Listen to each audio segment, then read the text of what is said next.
வணக்கம் 7 Winstar technology. இப்போ பார்க்குற வீடியோன்னு பார்த்தீங்கன்னா ரெட்மி 5 மொபைல் வந்து டெட் கம்ப்ளைண்ட் வந்திருக்கு. Reading DC power supply connect பண்ணி பார்க்கும்போது 001ன்னு சொல்லி காமிச்சிச்சு.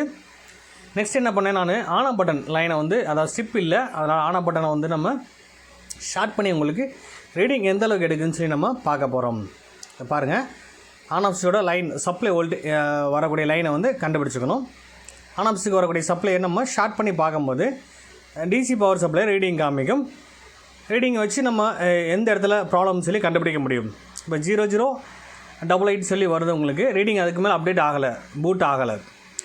அப்போ பூட் ஆகிறதுக்கு காரணம் என்ன, எங்கேருந்து எவ்வளோ ஆம்பியர் போகும், எந்த மாதிரி இடங்களுக்குலாம் ஆம்பியர் சப்ளை போகும்னு சொல்லி தெரிஞ்சுக்கணும். பவர் சப்ளைலேருந்து சப்ளை எப்படி கிடைக்குது, பேட்டரிலேருந்து எப்படி சப்ளை கிடைக்கும், இப்போ ஒவ்வொரு செக்ஷனுக்கும் பவர் சப்ளை எப்படி வேலை செய்யுது, பிஎம்ஐசி அதாவது சார்ஜிங் சர்க்யூட்டோடு சேர்ந்து வரக்கூடிய ஐசி எப்படி வேலை செய்யுது, சிபியூ எப்படி ஃபங்க்ஷன் ஆகுது, இஎம்எம்சி எப்படி ஒர்க் ஆகுது. ஒரு ஃபோன் எடுத்தால் மெயினான கான்செப்ட் எதுலாம் சப்ளை கொடுக்கலைன்னு அதை நம்ம தெளிவாக தெரிஞ்சுக்கணும். இதில் வந்து பார்த்திங்கன்னா பூஸ்ட் காயில் நான் ரிமூவ் பண்ணி, அதை பக் ஆயில் ரிமூவ் பண்ணி நான் செக் பண்ணி பார்த்தேன். அதோட வேல்யூ கம்மியாகவும் ப்ளஸ் ஆம்பியர் ப்ராப்பராக எடுக்கலை இந்த இடத்துல. அப்போ பூட்டிங் வோல்டேஜ் என்ன, NWBன்னு சொல்லி வோல்டேஜ் இருக்குது, அந்த ரீடிங் கான்செப்ட் எங்கேருந்து வருது, அப்போது ஆன் பண்ணக்கூடிய பூட் சீக்வன்ஸ் எந்த மாதிரி இருக்கும் அப்படின்னு சொல்லி நம்ம தெரிஞ்சுருக்கணும்னு சொல்லுவேன். இதை நான் முழுமையாக ட்ரேஸ் பண்ணி பார்த்த கான்செப்ட் தான் நான் உங்களுக்கு வந்து வீடியோஸாக கொடுத்துருக்கேன் நான். அப்போ இந்த காயில் மூலம் பக் காயில் மூலமாக எந்த மாதிரி வோல்டேஜ் ரிலீஸ் ஆகும், பவர் சப்ளை எந்த மாதிரி இடங்களுக்கெல்லாம் வோல்டேஜ் கொடுக்கும், ஆசிலேட்டர் மூலமாக எப்படி வோல்டேஜை நம்ம அடுத்தடுத்த லெவலுக்கு கொண்டு போகும், அப்போ ஆன் பண்ணுறக்கூடிய கான்செப்ட் எதுலேருந்து வரும், எந்த சிக்னல் எங்கேருந்து கொண்டு வரப்படும், இதை நம்ம தெளிவாக தெரிஞ்சுக்கணும்னு சொல்ல வரேன். மெயின் வந்து சார்ஜிங் சர்க்யூட், பவர் பேட்டரி பாயிண்ட்லேருந்து தனியாக வந்து பவர் சப்ளை தனி DC to DC converter circuit plus charging circuit. இதன் மூலமாக நம்மளுக்கு காயில் மூலமாக நெக்ஸ்ட் வந்து மெயின் பவர் சப்ளைக்கு வந்துட்டு அது மூலமாக பக் ஆயில் மூலமாக வோல்டேஜ் ரிலீஸ் ஆகும். அப்போ அந்த வோல்டேஜ் மூலமாக நம்ம எந்த இடத்துல வோல்டேஜ் ப்ராப்பராக போகும், ஆம்பியர் அதிகமாக எடுத்துக்கிறோம், அந்த இடத்த ஃபாலோ பண்ணி கண்டுபிடிச்சதுக்கப்புறம் நெக்ஸ்ட் நான் ஃபாலோ பண்ணது இஎம்எம்சிலையும் ப்ராப்ளம் இருக்குது ப்ளஸ் சிபியூலேயும் இதில் ப்ராப்ளம் இருக்குது. இப்போ நான் வந்து இஎம்எம்சி அப்டேட் கான்செப்ட் பண்ணக்கூடிய விஷயங்கள் பண்ணுறேன் இதில், ப்ளஸ் வந்து சிபியூ எடுத்து நம்ம ஷார்ட் சர்க்யூட்டை ரிலீஸ் பண்ணி காட்ட போகிறேன் உங்களுக்கு. அப்போ ப்ராப்பராக அந்த சர்க்யூட்டை மூலியமாக நம்ம தெரிஞ்சுக்கிட்டு ஃபாலோ பண்ணால் ஈஸியாக இருக்கும்.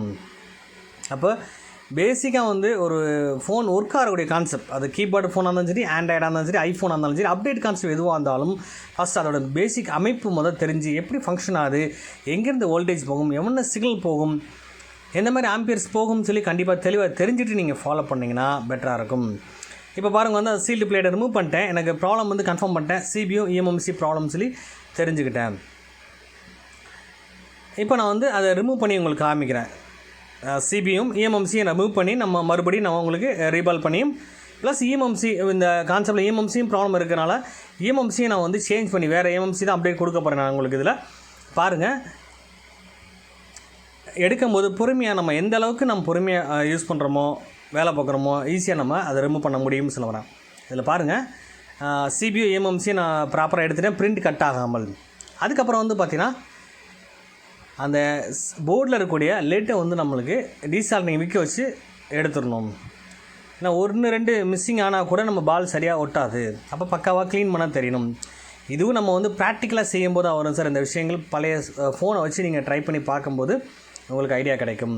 அதேமாதிரி ஐசியும் நம்ம வந்து சிபியும் சரி எம்எம்சியும் சரி ப்ராப்பராக அதையும் ரீபால் பண்ணுறதுக்கு கண்டிப்பாக அதில் இருக்க டஸ்ட்டு எல்லாத்தையும் க்ளீன் பண்ணி எடுக்கணும், லேட்டை ஃபுல்லாக சமப்படுத்தணும். அதேமாதிரி டீசால்டிங் விக்ஸ் வச்சு நம்ம இதேமாதிரி ரிமூவ் பண்ணி உங்களுக்கு இந்த வீடியோஸில் காமிச்சிருக்கேன். கொஞ்சம் ஸ்பீடாக உங்களுக்கு காமிக்கிறேன், அந்த விஷயம் புரியுறதுக்காக ஆடியோ சொல்கிறேன் உங்களுக்கு.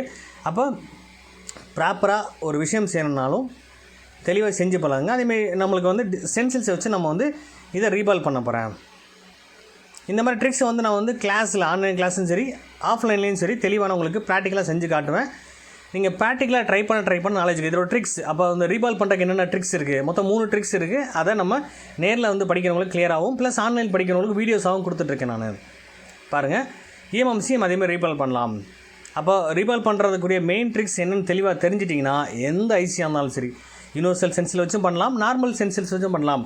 அப்போ சேம் அதே ஐசிக்குரிய சென்சில்ஸ் கிடைக்காமல் இருந்தாலும் கண்டிப்பாக ப்ராப்பராக ஒரு பால் மிஸ் ஆகாமல் தெளிவாக நம்ம பண்ண முடியும். அப்போ எந்த விஷயமானாலும் ப்ராக்டிக்கலாக ட்ரை பண்ணால் மட்டும்தான் ரிசல்ட் கிடைக்கும்.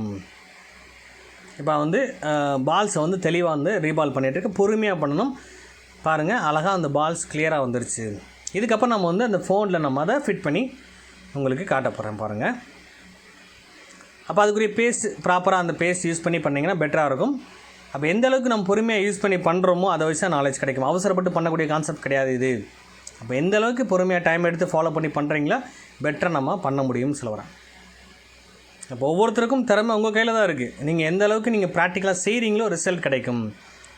இப்போ கஸ்டமர் ஃபோனை வச்சு கற்றுக்கிறதோட பழைய ஃபோன் எடுத்து டெட் ஃபோன் எடுத்து நீங்கள் ட்ரை பண்ணி பார்க்கும்போது கண்டிப்பாக உங்களுக்கு ஒரு ஐடியா கிடைக்கும். முதல் கான்செப்ட் முழுமையாக சர்க்யூட்டை ஃபாலோ பண்ணி எதனால் நம்ம சிபி எடுக்கிறோம், எதனால் ஏஎம்எம்சி எடுக்கிறோம், எதனால் பவர் ஐசி ஃபால்ட்டுன்னு சொல்கிறோம், எந்த மாதிரி இடங்களுக்கு எவ்வளோ ஆம்பியர் எடுத்துக்கிறோம், இந்த மாதிரி விஷயங்களை தெளிவாக தெரிஞ்சுக்கிட்டு பண்ணிங்கன்னா பெட்டராக இருக்கும்.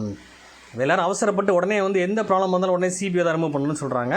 கண்டிப்பாக அப்படியே ஃபாலோ பண்ணாமல் முடிஞ்ச அளவுக்கு நம்ம அந்த சர்க்யூட்டை ஃபாலோ பண்ணி கன்ஃபார்ம் பண்ணிவிட்டு அந்த விஷயங்கள் தெரிஞ்சதுக்கப்புறம் நீங்கள் அடுத்த ஐசி லெவல் போகிறது பெட்டராக இருக்கும். எடுத்தோடனே இப்போ எல்லாருமே ஃபீல்டில் வந்து உடனே ஐசியை ரிமூவ் பண்ணணும்னு ஆசைப்பட்றீங்க, தப்பு இல்லை. ஆனால் இதான் ஃபால்ட்டு தெரிஞ்சதுக்கப்புறம் ட்ரை பண்ணுங்கள். அதேமாதிரி பழைய ஸ்க்ராப் போர்டை வச்சு ட்ரை பண்ணி பார்க்கும்போது உங்களுக்கு ரிசல்ட் கிடைக்கும்னு சொல்ல வரேன்.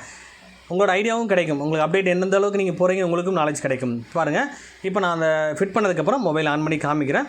மொபைல் ஆன் ஆயிடுச்சு.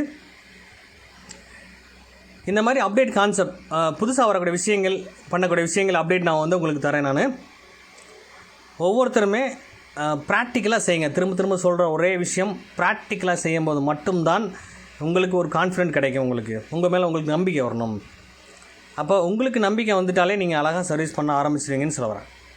அதுமாரி எந்த அளவுக்கு பொறுமையாக நீங்கள் ஃபாலோ பண்ணுறீங்களோ ரிசல்ட் கண்டிப்பாக கிடைக்கும். அவசரம் இல்லாமல் பொறுமையாக பண்ணிங்கனாலே கண்டிப்பாக எல்லாராலையும் ரிசல்ட் கொண்டு வர முடியும்னு சொல்ல வரேன். இது மாதிரி அடுத்தடுத்த வீடியோஸ் அப்டேட் லெவல் வீடியோஸ் தரேன்னா உங்களுக்கு.